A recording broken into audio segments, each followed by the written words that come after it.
जिथे मां नूं रब दा रूप कहा जाता है, उत्थे ही लंबे समय तो एक बजुर्ग अमृतधारी माता जो कि जिला गुरदासपुर के कस्बा उदनवाल विखे सड़कों तो खाना चुक के अपना पेट भर रही है ਅਤੇ ਕਿਸੇ ਵੀ ਸਮਾਜ ਸੇਵੀ ਸੰਸਥਾ ਨੂੰ ਇਹ ਅੰਮ੍ਰਿਤਧਾਰੀ ਮਾਤਾ नहीं दिखी। किसी भी गुरु ਦੇ ਬੰਦੇ ਕਹਾਉਣ ਵਾਲੇ ਨੂੰ ਇਹ ਅੰਮ੍ਰਿਤਧਾਰੀ ਮਾਤਾ नहीं दिखी। माता 10 जमाता पढ़ी हुई है ਅਤੇ अपना दिमागी संतुलन गवा चुकी है। गुरदासपुर ਦੇ ਇਹਨਾਂ ਨੌਜਵਾਨਾਂ ਨੇ ਇਸ ਅੰਮ੍ਰਿਤਧਾਰੀ ਮਾਤਾ ਨੂੰ ਕੂੜੇ ਦੇ ਢੇਰ ਲਾਗੋਂ ਚੁੱਕਿਆ ਅਤੇ ਮਹਿਤੇ ਲਾਗੇ ਇੱਕ ਆਸ਼ਰਮ 'ਚ ਛੱਡ ਕੇ ਆਏ ਤਾਂ ਜੋ ਮਾਤਾ ਆਪਣੀ ਬਚੀ ਜ਼ਿੰਦਗੀ ਤਾਂ ਸਹੀ ਢੰਗ ਦੇ ਨਾਲ ਕੱਟ ਸਕੇ।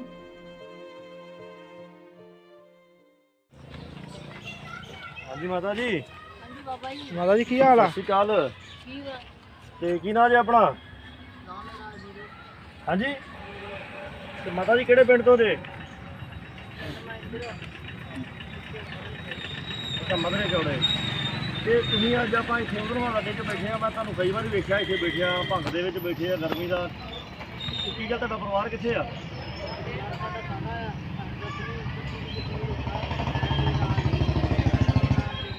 हाँ जी। रात दिन से की उधर ये उधरों वाला माता जी,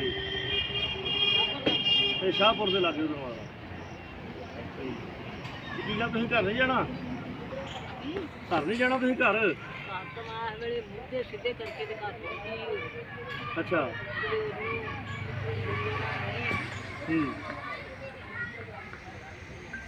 ते किन्ना चिर हो गया तुहानूं इत्थे आए नूं हुण? इत्थे अज तुसीं सवेर दी देखण दे। आ देखो जी लड्डू पिया वा कि माता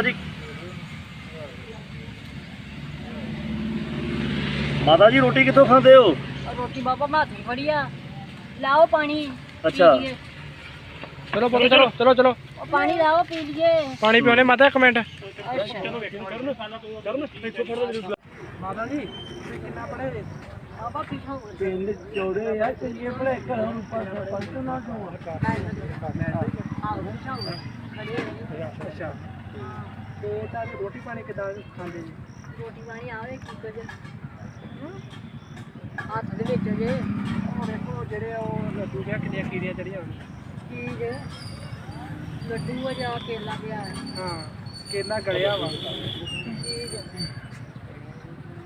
ना खाओ ना माता खाई ना कीड़ियां चढ़ियां कीड़ियां नहीं नहीं जोर से पड़ गई चल कीड़ियां चढ़ियां उत्ते चल झाड़ दो कीड़ियां माता भी झाड़ दिए सारा बच्चे साफ कर देने।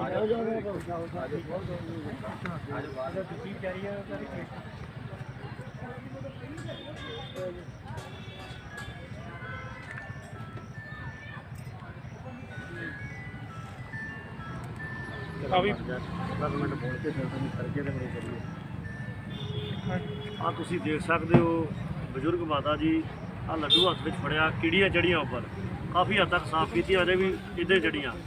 ਆ ਖਾਣ ਨੂੰ ਕੇਲੇ ਰੱਖੇ ਆ ਬਿਲਕੁਲ ਗਲੇ ਪਏ ਲੱਗੇ।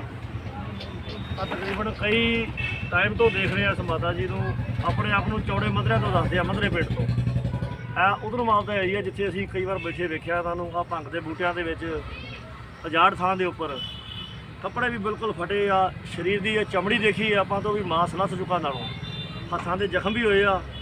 ਆ ਤੁਸੀਂ ਦੇਖ ਸਕਦੇ ਹੋ ਕੰਡੀਸ਼ਨ ਮਾਤਾ ਜੀ ਦੀ।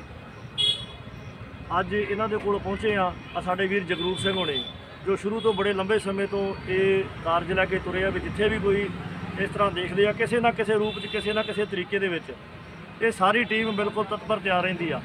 ਅੱਜ ਇਹ ਮਾਤਾ ਜੀ ਕੋ ਆਏ ਆ, ਸਾਡੇ ਨਾਲ ਵੀ ਗੱਲ ਕੀਤੀ ਇਹਨਾਂ ਨੇ, ਅਸੀਂ ਵੀ ਪਹੁੰਚੇ ਇੱਥੇ ਬੈਠੇ ਅੱਜ, ਤੇ ਕਿਸੇ ਨਾ ਕਿਸੇ ਤਰੀਕੇ ਨਾਲ ਜੋ ਸਾਡੇ ਕੋਲ ਮਦਦ ਹੋਊਗੀ ਉਹ ਕਰਕੇ ਇੱਥੋਂ ਜ਼ਰੂਰ ਜਾਵਾਂਗੇ ਆਪਾਂ। ਉਹ ਤੁਸੀਂ ਸੰਗਤ ਜੀ ਹਾਲਾਤ ਵੇਖ ਰਹੇ ਜੇ, ਅੱਜ ਰੱਬ ਦਾ ਰੂਪ ਆਪਾਂ ਮਾਂ ਨੂੰ ਕਹਿੰਦੇ ਆ ਤੇ ਮਾਂ ਦੇ ਜਿਹੜੇ ਹਾਲਾਤ ਅਸੀਂ ਵੇਖਿਆ, ਬਹੁਤ 4-5 ਸਾਲ ਤੋਂ ਜਿਹੜੇ ਮਾਤਾ ਵਾ ਨਰਕ ਭਰੀ ਜ਼ਿੰਦਗੀ ਜੀ ਰਹੀ ਆ, ਜੋ ਕਿ ਮਾਤਾ ਜੀ ਆਪਣੇ ਆਪ ਨੂੰ ਮੈਟ੍ਰਿਕ ਜਿਹੜੇ ਕਹਿ ਸਕਦੇ ਕਿ ਮੈਟ੍ਰਿਕ ਪੜ੍ਹੇ ਦੱਸ ਰਹੇ ਆ। ਬਹੁਤ ਇੰਨੇ ਪੜ੍ਹੇ ਹੋਣ ਦੇ ਬਾਵਜੂਦ ਵੀ ਲਾਗੇ ਪਿੰਡਾਂ ਵਿੱਚ ਰਾਤ ਨਹੀਂ ਸੌਂਦੇ, ਲਾਗੇ ਪਿੰਡਾਂ ਵਿੱਚ ਤੁਰੇ ਫਿਰਦੇ ਆ। ਤੇ ਜੋ ਸਮਾਂ ਹੁਣ ਹਾਲਾਤ ਬਣੇ ਨੇ ਪੰਜਾਬ ਵਿੱਚ ਬਹੁਤ ਮਾੜੇ ਨੇ। ਅੱਜ ਲੋੜ ਸੀ ਇਹ ਮਾਤਾ ਨੂੰ ਕਿ ਕਿਤੇ ਬਹਿ ਕੇ ਜਾਂ ਰੈਸਟ ਕਰਦੇ ਜਾਂ ਵਧੀਆ ਥਾਂ ਤੇ ਬਹਿੰਦੇ ਜਾਂ ਵਧੀਆ ਥਾਂ ਤੇ ਇਹਨਾਂ ਨੂੰ ਬਿਠਾਇਆ ਜਾਂਦਾ। ਹੁਣ ਆਪਾਂ ਇਹਨਾਂ ਨੂੰ ਆਸ਼ਰਮ ਵਿੱਚ ਖੜਨਾ ਵਾ। ਤੁਸੀਂ ਹਾਲਾਤ ਬਹੁਤ ਮਾੜੇ ਵੇਖ ਰਹੇ, ਬੋਰੇ ਚੁੱਕੇ ਜਿਹੜੇ ਤੁਸੀਂ ਪਿੱਛੇ ਵੇਖ ਰਹੇ ਜੇ, ਜਿਹੜਾ ਪਿੱਛੇ ਹਾਲਾਤ ਆ, ਪਿੱਛੇ ਤੋਂ ਜਿਹੜੇ ਹਾਲਾਤ ਵੇਖ ਰਹੇ ਜੇ, ਪਿੱਛੇ ਰੂੜੀ ਪਈ ਹੋਈ ਆ ਬਹੁਤ ਜ਼ਿਆਦੀ।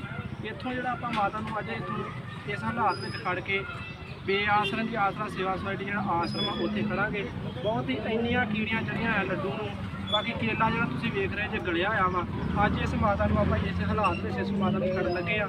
ਜੋ ਤੁਸੀਂ ਆ ਵੇਖ ਰਹੇ ਜੇ ਆ ਕੀ ਪਾਇਆ ਹੋਇਆ ਬਾਹਰ, ਬਹੁਤ ਮਾੜੇ ਹਾਲਾਤ ਆ। ਰੱਬ ਦਾ ਰੂਪ ਆਪਾਂ ਮਾਂ ਨੂੰ ਕਹਿੰਦੇ। ਅੱਜ ਜਿਹੜੀਆਂ ਮਾਵਾਂ ਸਾਡੀਆਂ ਸੜਕਾਂ ਤੇ ਰੋ ਰਹੀਆਂ ਵਾ, ਸਾਰੇ ਵੀ ਸਾਥ ਦਿਓ। ਇੰਨੀਆਂ ਬੇਟੀਆਂ ਬਿਮਾਰ ਨੇ। ਵਾਹਿਗੁਰੂ ਜੀ ਕਾ ਖਾਲਸਾ, ਵਾਹਿਗੁਰੂ।